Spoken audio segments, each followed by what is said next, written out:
Jeep 7 वेळेस पलटी होऊनही 3 चिमुकल्यांसह 6 जण सुखरूप बचावले आहेत. मृत्यूला चकवा देणारी ही घटना पंढरपूर तालुक्यात करकम या गावाजवळील पेट्रोल पंपासमोर घडली. हा सर्व प्रकार तिथे असलेल्या CCTVमध्ये कैद झाला आहे.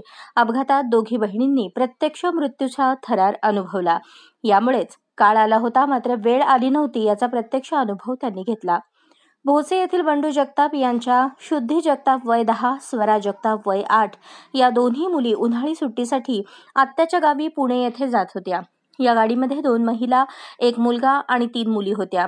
करकमजवळ एका पेट्रोल पंपासमोर जीपमध्ये अचानक बिघाड होऊन काही सेकंदात ती 7 वेळा पलटी झाली. या अपघातात रमेश गायकवाड हे बाहेर फेकले गेले आणि रस्त्यावर डोके आपटल्याने ते गतप्राण झाले.